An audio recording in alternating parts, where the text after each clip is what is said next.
खुशामदीद, आदाब, good morning, अस्सलाम वालेकुम। आप सबको हमारी तरफ से हो। प्रोग्राम आप देख रहे हैं जी इस वक्त सलाम जे के गुलिस्तान न्यूज़ का morning show.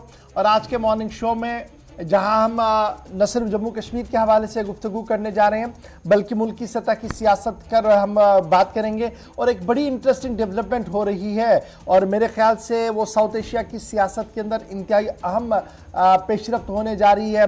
Visa विज़ Afghanistan, visa विज़ Pakistan, क्या कुछ होने जा रहा है और किस तरीके से लाइन ऑफ एक्शन जो है वो चेंज हो रहा है, उस पर गुफ्तगू करने की कोशिश करेंगे। क्योंकि ज़राए से हमारे पास बहुत बड़ी खबर जो है वो सामने आ रही है, वो आपके सामने रखेंगे। ग्राउंड जीरो पर चलेंगे तो दिल्ली में लिए गए फैसले ज़मीनी सूरत हाल पर जम्मू कश्मीर के अंदर उतरते उतरते किस तरीके से वो हो रहे हैं और अवाम क्या कुछ कह रही है, इस हवाले से हम 9:40 पर बात करेंगे। जब हमारी फ़ोन लाइन्स खुलेंगी आप और हम बराह रास्त बात करेंगे, हुकूमत तक वो सारे मामले और गिले और शिकवे पहुंचाने की कोशिश करेंगे जो आपके इलाके के अंदर है।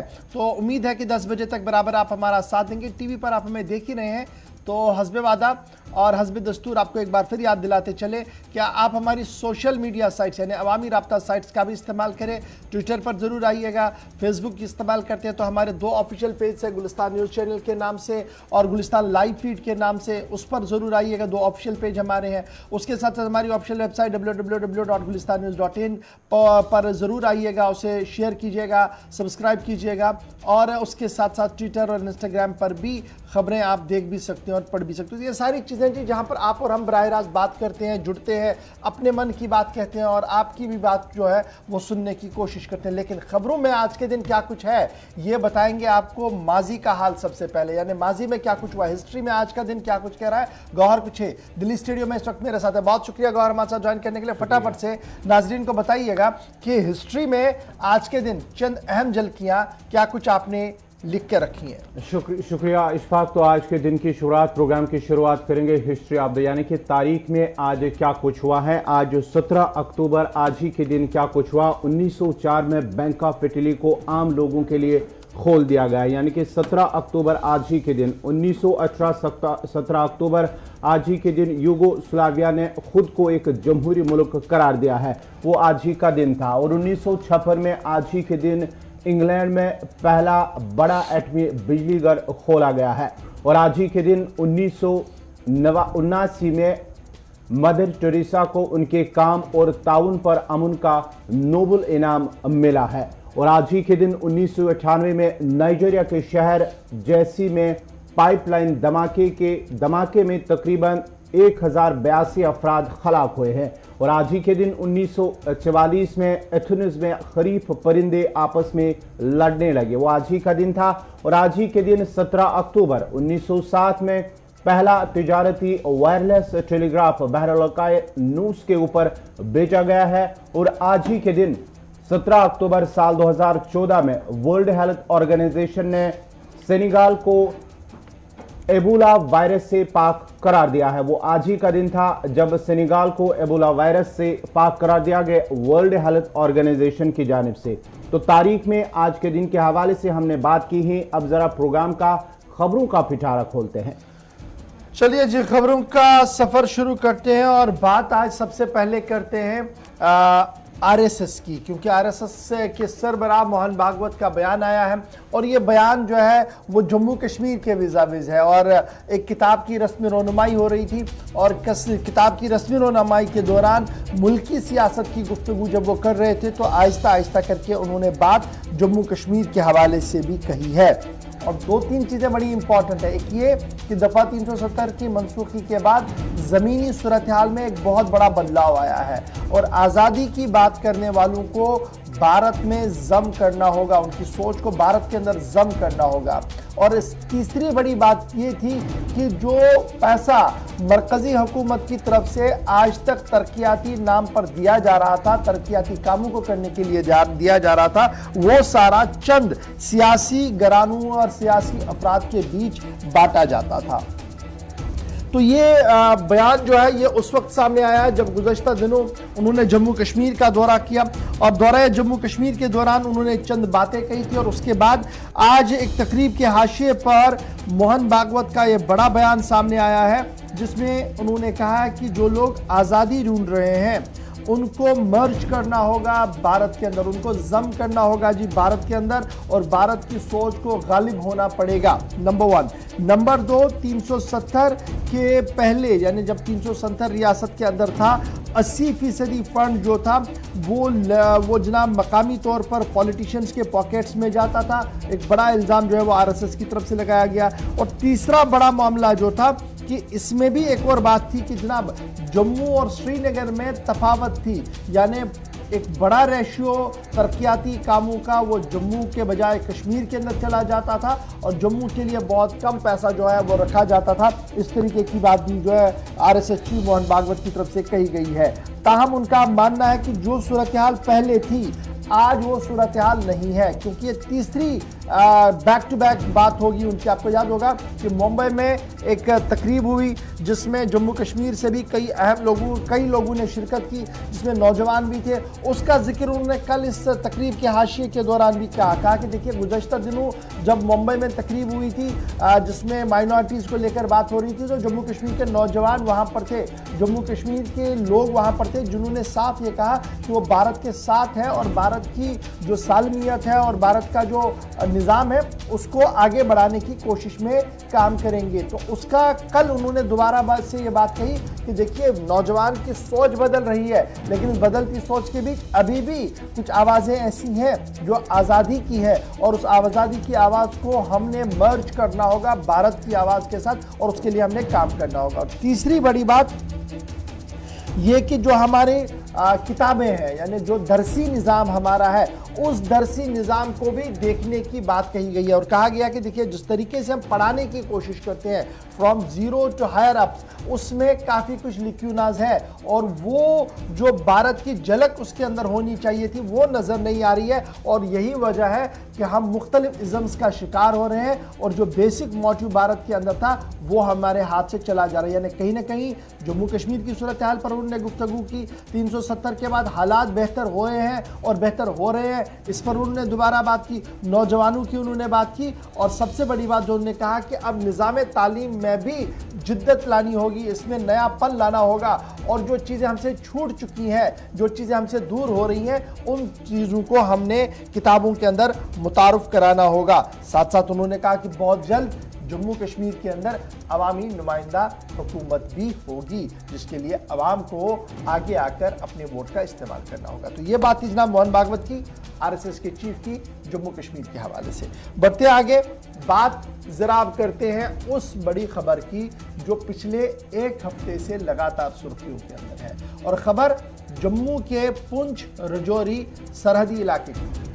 पहले बात करेंगे हम वादी के हवाले से। वादी कश्मीर में जहां कल भी दो टारगेट किलिंग हुई है। ईदगाह श्रीनगर और लित्र पुलवामा के अंदर 2 गैर रियासती बाशिंदों को निशाना बनाया गया है। पहले श्रीनगर के ईदगाह इलाके में एक यूपी के रहने वाले, बिहार के रहने वाले एक छापरी फरोश जिसे गोलियों का निशाना बनाया गया और शदीद जख्मी हालत में अगर वो अस्पताल लेने की कोशिश की गई, ताहम वो रास्ते में ही दम तोड़ बैठा। अरविंद कुमार साहा जो जख्मों की ताब न लाते हुए दम तोड़ बैठा। उसके साथ ही कुछ मिनट बाद ही लित्र पुलवामा में भी एक कारपेंटर को निशाना बनाया गया है। सगीर अहमद जो यूपी का रहने वाला था उसको निशाना बनाया गया, उसकी वजह से जो अस्पताल में भी उसकी मौत हुई है। यानी कि अगर हम पिछले रवा माह की 2 तारीख से बात करेंगे तो तकरीबन 3 ऐसी वारदातें ऐसी हुई है जहां पर 3 गैर रियासती बाशिंदों को निशाना बनाया गया। जब ये हमला हुआ तो हमले के बाद ही जम्मू कश्मीर के एलजी मनोज सिन्हा की जानिब से इस हमले की मजम्मत की गई, और साथ ही साथ मुख्तलिफ सियासी लीडरान ने भी इन हमलों की मजम्मत की है, इसे बुज़दिलाना कार्रवाई करार दिया। उन्होंने कहा कि जिसने भी ये हमला किया है, जिन लोगों ने भी ये हमला किया, उनके खिलाफ सख्त कार्रवाई की जाएगी। जिस तरह से पहले कुछ दिनों पहले ही उन लोगों के खिलाफ कार्रवाई की गई है जिन्होंने शहरी हलाकत यानी कि टारगेट किलिंग की है, उनके खिलाफ पुलिस और फोर्सेस की जानिब से कार्रवाई की गई है। साथ ही साथ उमर अब्दुल्ला ने भी इस सिलसिले में ट्वीट किया है, महबूबा मुफ्ती की जानिब से भी ट्वीट किया गया है, और श्रीनगर एसएमसी के मेयर जुनैद मत्तू की जानिब से भी इन हमलों की मजम्मत की गई और उन्हें इस हमलों की मजम्मत करते हुए कहा कि ये बुज़दिलाना कार्रवाई की है। जो बिहार का रहने वाला अरविंद कुमार साहा है, जब उनकी हलाकत हुई तो उसके बाद ही जो बिहार के वजीर आला नीतीश कुमार उनकी जानिब से ट्वीट किया गया। उन्होंने जो जांबाग जो अरविंद कुमार है उनके हक में 2 लाख रुपए बतौर मुआवजा देने का भी ऐलान किया है। जो चीफ मिनिस्टर फंड है उससे उन्होंने कहा कि 2 लाख रुपए उन्हें बतौर मुआवजा दिया जाएगा।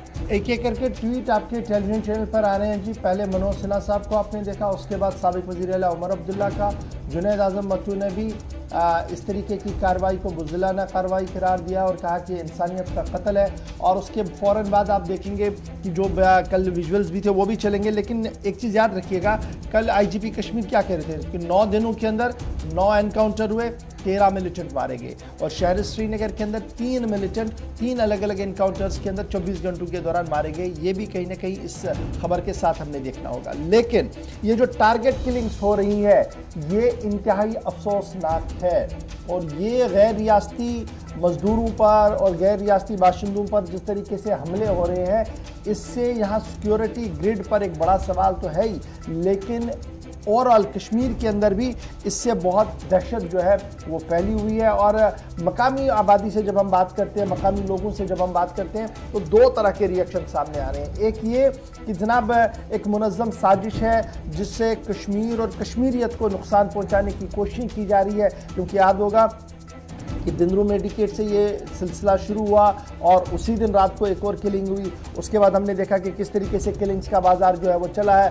गैर रियासती और मकामी लोगों की टारगेट किलिंग जो हो रही है, इससे अवाम में भी दहशत है। कल हमने शहर श्रीनगर के अंदर बड़े लोगों से जब बात की तो दहशत का माहौल साफ उनके चेहरों पर दिख रहा था। लेकिन साथ साथ ये आवाज़ भी थी कि जनाब ये इंसानियत का कत्ल है और इंसानियत का कत्ल जहाँ पर होता है वहाँ पर अज़ाब इलाही भी होता है। इस तरीके की भी आवाज़ें कल आ रही थी। और सिर्फ आपको याद होगा कि जुम्मे के रोज़ आवाज़ क्या आई थी जनाब खानियार श्रीनगर के इमाम से। उन्होंने कहा था कि देखिए मजहबी रवादारी और मजहबी भाईचारे को हमने किसी भी कीमत पर कायम रखना होगा। और ये जो अंसर है, ये जो अफराद है जो नकाब लगा कर है, इनके मुंह से हमने नकाब उठाना होगा ताकि पता लगे कि असल और फ़र्क, यानी जो सूरत हाल बनाई जा रही है कि इन नकाबों के पीछे कौन लोग हैं, इन नकाबों के पीछे कौन चेहरे हैं जो इस तरीके की कार्रवाई करके वादी कश्मीर के अंदर एक नया माहौल, एक नया दहशत पैदा करना चाहती है। इंटेलिजेंस इदारों की अगर आप बात को माने तो उनका मानना है कि जिस तरीके से ऑपरेशन चलाए गए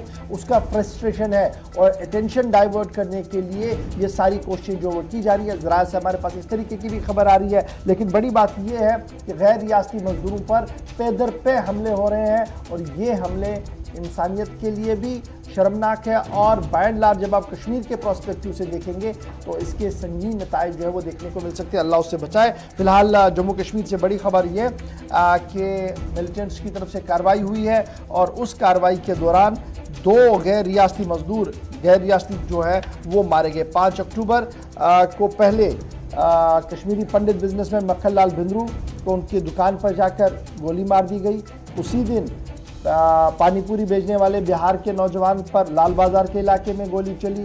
उसी दिन taxi driver Mohammad Shafi Lone north Kashmir Bandipora में मारा गया। और इन तीनों इंसिडेंट्स के पीछे जो लोग थे, पुलिस का दावा है कि उसमें 90% लोग जो है वो मारे गए और बाकी मामलों की तलाश जो है वो जारी है। उसके बाद जब आप देखेंगे तो उसके बाद 2 टीचर्स का कत्ल हुआ, सुपिंदर कौर साहिबा और उसके साथ साथ दीपक चंद का श्रीनगर के अंदर मर्डर हुआ।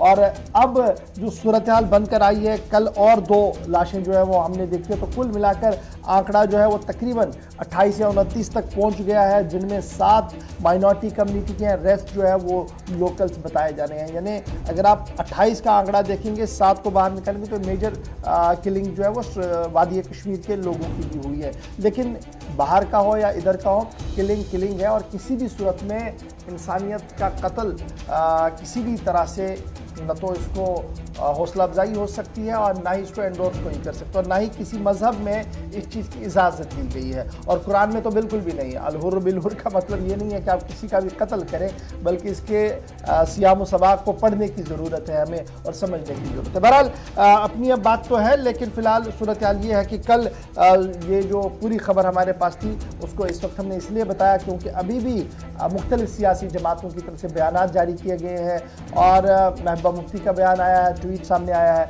उसके बाद जो अपनी पार्टी है उनके सरबराह का बयान सामने आया है।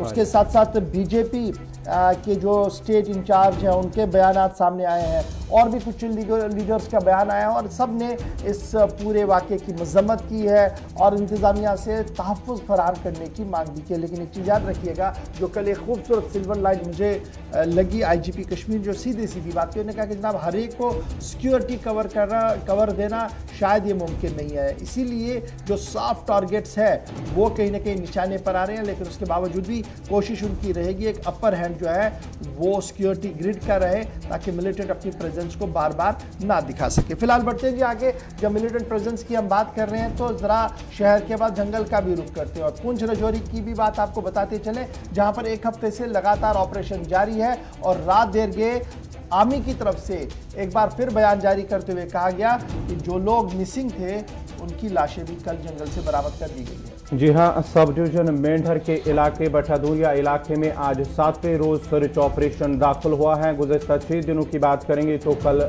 शाम जो है मजीद 2 फौजी जवानों की लाशें बरामद हुई हैं, जिसमें से एक JCO भी शामिल है। यानी कि कुल मिलाकर अगर बात करेंगे तो 12 अक्टूबर से जो ऑपरेशन शुरू हुआ था मेंढर और राजौरी पुंछ इलाके के अंदर जो लगातार चल रहा है, आज 7वां दिन है और 12 अक्टूबर से जो ऑपरेशन शुरू हुआ तो अभी तक 9 फौजी जवान जो है जान बाक हुए, जिनमें से 2 JCO भी शामिल है। और अगर बात करेंगे कल दिन की तो कल दिन भर भी वहां पर सर्च ऑपरेशन जारी रहा। वहां पर ड्रोन का भी इस्तेमाल किया गया और साथ ही साथ हेलीकॉप्टर का भी इस्तेमाल किया गया और साथ ही साथ वहां पर मजीद फोर्सेस को भी तलब किया गया। अगरचे वहां पर जो है पुलिस, SOG और फौज और CRPF की जानिब से लगातार ऑपरेशन चल रहा है। मजीद इजाफी नफरी को तैनात किया गया और साथ ही साथ जो जम्मू पुंछ नेशनल हाईवे हैं वहां पर भी गाड़ियों की बारीकबीनी से तलाशी ली जा रही और लोगों से भी पूछताछ की जा रही थी। शनाख्ती कार्ड भी चेक किए जा रहे थे। लेकिन लगातार आज जो है सर्च ऑपरेशन आज सुबह भी जो आज अल सुबह दोबारा शुरू हुआ है।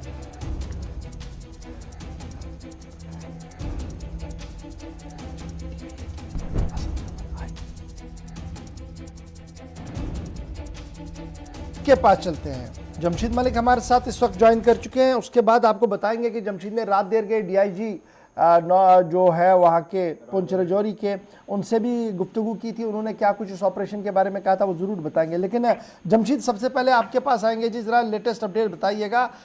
हफ्ते से ज़्यादा वक्त हो गया है ये ऑपरेशन शुरू किए गए हुए और झड़प में जो लापता JCO और फौजी एहलकार है कल उनकी लाशें भी जंगल से बरामद कर दी गई और तसादुम आराई में कुल मिलाकर 9 सिक्योरिटी के जवानों के मारे जाने की अभी तक जो है वो तस्दीक भी एजेंसीज की तरफ से कर दी गई है। आज सुबह सूरत हाल क्या कुछ है और रात देर गए क्या कुछ आप ग्राउंड जीरो पर देख रहे थे, क्योंकि रात देर गए तक आप इस एनकाउंटर की साइड के आसपास थे और एजेंसीज और सिक्योरिटी फोर्सेस के जवानों से बात कर रहे थे। क्या कुछ उनका मानना है, कितना वक्त और लग सकता है इस पूरे ऑपरेशन को कंक्लूड करने में? और देर रात को दोबारा हम देख रहे थे कि इनकाउंटर को दोबारा रोक दिया गया था और सर्च ऑपरेशन भी रोक दिया गया था। हालांकि रोशनी ड्रोन जरूर चढ़ाए जा रहे थे मगर इस इलाके को पूरे मुहासरे में लिया गया था। मगर इस ऑपरेशन के कितना टाइम लगना ये कहना बहुत मुश्किल हो गया है, क्योंकि इस ऑपरेशन के लिए जहाँ देख रहे हैं हम कि कभी ये पुंछ के इलाके से शुरू होता है और कभी राजौरी में इलाके में शुरू हो जाता है। और जहाँ ये ऑपरेशन इस बाटादुरिया इलाके में था, तकरीबन अगर ये कहें कि इसके जंगल को भी खंगाल लिया गया है, गलत नहीं होगा। और यहाँ इस जंगल से भी अभी तक कोई किसी मिलिटेंट की मौजूदगी या नहीं मिली, क्योंकि जब भी मिलिटेंटों की तरफ से हमला किया गया उसके बाद दोबारा उससे एक बार भी अगर कहीं कंटेक्ट नहीं हो पाया। हालांकि काफी बार ये चीजें कहीं सामने आई कि मिलिटेंटों से दोबारा कांटेक्ट हुआ और एनकाउंटर शुरू हुआ है। मगर अगर ये बात कहें कि वहाँ उसके बाद मिलिटेंटों से कांटेक्ट नहीं हो पाया और सिर्फ सर्च ऑपरेशन ही चलाए जा रहे, क्योंकि हम देर रात तक देखते रहे कि मजीद आर्मी की टुकड़ियों को आगे भेजा जा रहा था। जम्मू पुंछ हाईवे बंद रखी गई थी 3 दिन से और आज दोबारा इस वक्त भी वही ऐसी ही सूरत हाल नजर आ रही है, जहां सेना ने एक बार फिर इस इलाके में सर्च ऑपरेशन का आगे दायरा बढ़ा दिया है। जी गौर, बहुत शुक्रिया जी जमशेद मलिक हमारे साथ ज्वाइन करने के लिए। फिलहाल ऑपरेशन जो है वो चलाया जा रहा है और इस जंगल के इलाके को 3 साइड से घेरा गया है और एक साइड तो रास्ता है इसलिए वहाँ पर नाका लगा दिया गया और बैक फ्रंट और 2 साइड से जो है वो फोर्सेस की तैनाती को और ज़्यादा टाइट किया गया और चप्पे चप्पे को जो है वो वहाँ पर छाना जा रहा है कि आखिर ये जो मिलिटेंट वहाँ पर आए हैं क्या ये पुराने मिलिटेंट है या दरअंदाजी कर चुके नए लोग हैं। इस हवाले से डीआईजी के साथ जो मुख्तसर सी बातचीत हुई है जमशेद मलिक की, ज़रा इसको भी एक बार सुन लीजिएगा ताकि आपको मज़ीद वजाहत लग सके कि इस ऑपरेशन को और कैसे वक्त लग सकता है और क्या कुछ सिक्योरिटी और इंटेलिजेंस एजेंसियाँ इस पूरे ऑपरेशन के बारे में समझ रहे हैं। जो भी कोई ऑपरेशन होता है आप उसका रिजल्ट देखते हैं, लेकिन उसके पीछे जो प्लानिंग और एग्जीक्यूशन की स्टेजेस है उसमें समय लगता है। तो मैं आपको ये कहूँगा कि हम पिछले 2 महीने से इन मुख्तलिफ ग्रुपों के साथ डील कर रहे हैं। हमारा जो सिक्योरिटी फोर्सेस का जॉइंट ग्रिड है वो इन्हीं के पीछे पिछले 2.5 महीने से लगा है। इन चीज़ों में थोड़ा समय लगता है और डिपेंडिंग अपॉन द टोपोग्राफी, तो उसी हिसाब से पिछले कुछ दिनों में हमारा मेनली 3 बार कांटेक्ट जो है वो टेररिस्ट के साथ हुआ है और तीनों बार कांटेक्ट जो है वो इंटेलिजेंस बेस्ड ऑपरेशंस के नतीजे में ही हुआ था। तो हमें ऐसा महसूस होता है कि we have been able to hold them up in a certain specific location and we are sanguine that we will be able to neutralise them in the shortest span of time while taking all due precautions which are necessary. Sir क्या यही मान के चलें जिस group ने सुरनकोट में पहले सेना पर हमला किया था ये वही ग्रुप है जिसको थन्ना मंडी में भी देखा जा रहा है और पुंछ के इलाके में ये एक ही ग्रुप है या कुछ और ग्रुप भी हैं? हम ये मान के चल रहे हैं कि it is the same. Sir क्या इनकी कोई हाइडआउट है अंदर ऐसा जिसके अंदर ये घुस जाते हैं? क्योंकि अगर थन्ना मंडी की हम बात करें, थन्ना मंडी में काफ़ी टाइम सर्च ऑपरेशन तकरीबन 72 घंटे चलने के बाद वहाँ क्लियर कर दिया गया और उसके बाद ये हमला यहाँ आके होता है पुंछ जिला में आके। क्या इस जंगल के अंदर कोई इनका हाइडआउट है या कब से ये लोग रह रहे हैं कि नई दरअंदाजी करके आए हैं या पहले से ही? देखिए, जैसा मैं कह चुका कि हमने इनकी प्रेजेंस जो है वो 2-2.5 महीने पहले ऑब्जर्व की थी। जहाँ तक हाइड आउट का ताल्लुक है, ये तो जब जंगल सैनिटाइज होगा तभी हम बता पाएंगे, लेकिन यह है कि जंगल की एक खासियत होती है और खसूसियत भी होती है कि वो एक नेचुरल कवर देता है। बट हमें अपनी SOP पता है तो हम उसके हिसाब से इससे भी डील कर लेंगे। सर जैसे आप कह रहे हैं कि 2-2.5 महीने से इस ग्रुप का पीछा किया जा रहा लगातार, इसका मतलब ये हम ये कैसे कहीं लोकल सपोर्ट इनको मिल रही है? क्योंकि 2-2.5 महीने या खास करके पिछले 6 दिनों की हम बात करें, 6 दिनों में खाने पीने का सामान कहाँ से आ रखा है? कहीं से कोई लोकल सपोर्ट है? देखिए, आमतौर पे यहाँ पे टेररिस्ट को लोकल सपोर्ट इस इलाके में नहीं मिलती है, लेकिन इससे इनकार नहीं किया जा सकता है कि कहीं कोई लॉजिस्टिक सपोर्ट जो है वो इक्का दुक्का आदमी कराता हो। पुलिस की और सिक्योरिटी फोर्सेस की इस किस्म के लोगों पे नज़र रहती है और उनके खिलाफ मुनासिब कार्रवाई जो है वो पहले भी की थी।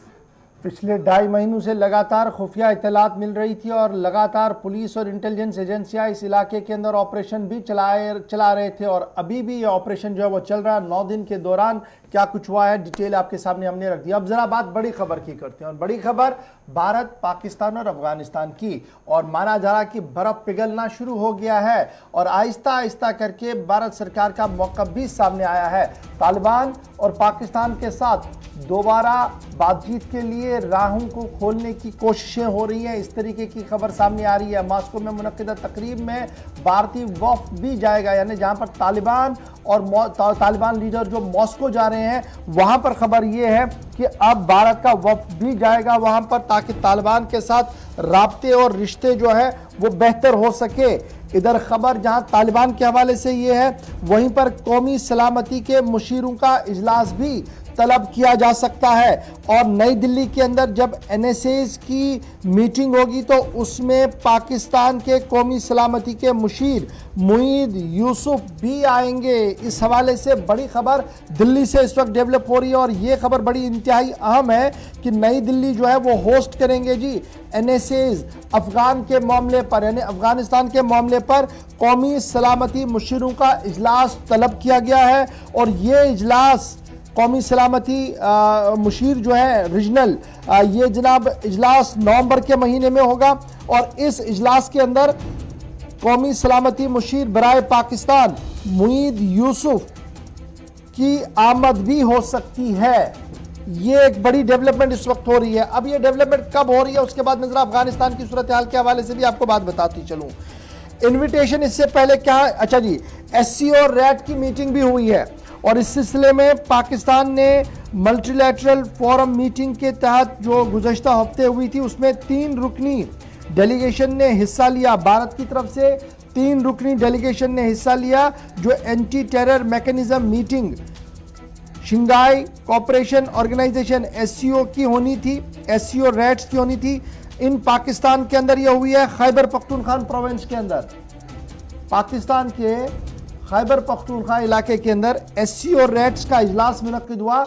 उसमें भारत के 3 रुकनी वफ्द ने हिस्सा लिया है। ये बड़ी डेवलपमेंट सामने आ रही है।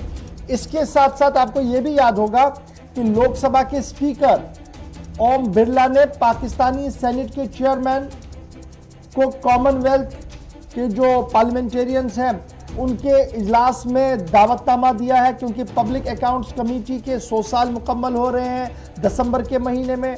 नवंबर में कौमी सलामती के मुशीर आएंगे, दिसंबर में सेनेट के चेयरमैन आएंगे। और दोनों खबरें बड़ी इंपॉर्टेंट है क्योंकि पाकिस्तानी ज़राए इब्लाग की अगर बात माने तो सेनेट चेयरमैन और पाकिस्तानी इंतजामिया ने कहा कि जनाब देखते हैं जी, ना नहीं किया, लेकिन लेट अस सी कि कहाँ की और हालात जाते हैं। लेकिन कौमी सलामती के मुशीर के हवाले से भी जो इतलात दिल्ली से लेकर पाकिस्तान तक हमारी आ रही है और मुख्तलिफ ज़राए इब्लाग जो कह रहे हैं वो नवंबर का महीना है जी, जहाँ पर ये मीटिंग होनी है और तय पाया गया है। और ये भी माना जा रहा है कि अजीत डोभाल साहब जो लगातार बैक चैनल डिप्लोमेसी के तहत कई मुल्क की कई बार बातचीत कर चुके हैं, उसी का ये नतीजा है कि सेनेट चेयरमैन और कौमी सलामती के मुशीर के साथ मीटिंग होनी है। और ये जो 3 रुकनी वफ्द खैबर पख्तूनख्वा चला गया था, इस हवाले से भी खबर जो है वो तस्दीक आ रही है। ये तो जनाब पाकिस्तान वाला मामला है, लेकिन इसके साथ साथ अफगानिस्तान का क्या कुछ होना है। तो आपको याद होगा कि अफगानिस्तान को लेकर मॉस्को के अंदर 20 अक्टूबर को इजलास तलब किया गया है और उस इजलास के अंदर मॉस्को की तरफ से जहां दावतनामा भेजा गया है, तो तालिबान इंतजामिया की तरफ से जो डिप्टी प्राइम मिनिस्टर हैं और उनके फॉरेन मिनिस्टर हैं वो डेलीगेशन का हिस्सा बनके मॉस्को जाएंगे, जहां पर वो बातचीत करेंगे। और इस बातचीत के हाशिए के दौरान और इस बातचीत के दौरान भारत का वफ्द भी वहां पर मौजूद रहेगा। तो कहीं ना कहीं रिश्ते और राब्ते बेहतर बनाने की कोशिशें हो रही है, क्योंकि अफगानिस्तान के अंदर भारत की ऑलरेडी इन्वेस्टमेंट बहुत ज़्यादा है और उस इन्वेस्टमेंट और दीगर मामलात को देखते हुए अफगानिस्तान के साथ एक मजबूत रिश्ता बन पाए, उस हवाले से और जो खदशात है और जो सवालात है वो सारी चीज़ें जो वो बेहतर हो, एक बेहतर निज़ाम के साथ अफगानिस्तान के साथ रहा जाए, उस हवाले से कोशिशों का आगाज़ हो गया है। यानी तालिबान के साथ मॉस्को में हमारा वफद भी जाएगा, भारत का वफद जाएगा, वो वहाँ पर बैठेगा जी, बातचीत करेंगे। कौमी सलामती के मुशीरों का इजलास अफगानिस्तान के मामले पर तलब किया गया है और ये भारत के अंदर होगा। इसमें खबर यह है कि मुईद यूसुफ जो पाकिस्तान के NSA हैं उसका दावतनामा भी है और सेनेट चेयरमैन के लिए ऑलरेडी पहले ही पाकिस्तान का दावतनामा चला गया था। तो ये सूरत हाल, ये खबर जो है वो जम्मू कश्मीर के विज़ाविज़ भारत, पाकिस्तान के विज़ाविज़ भारत, अफगानिस्तान के विज़ाविज़ काफ़ी इंपॉर्टेंट मानी जा रही है। और ये सारी डेवलपमेंट्स तब हो रही है जब अजीत डोभाल साहब जो कौमी सलामती के मुशीर है वो लगातार मशावरत कर रहे हैं, मुल्क के अंदर भी और मुल्क के बाहर भी। खबरें ये है कि कई बार मशावरतों का सिलसिला तेज़ किया गया। छोटे से ब्रेक के लिए यहाँ पर रुक रहे हैं, ब्रेक के उस पार आएंगे तो आपको बताएंगे कि हुकूमती फैसले ज़मीनी सतह पर कितने उभर रहे हैं और कितना काम हो रहा है और किन लोगों की कल छुट्टी हुई है और क्यों छुट्टी हुई है, क्या कुछ चार्जशीट के अंदर लिखा गया। दोनों खबरें बैक टू बैक आपको बताएंगे। हिलाल भी हमारे साथ श्रीनगर से ज्वाइन करेंगे छोटे से ब्रेक के फौरन बाद।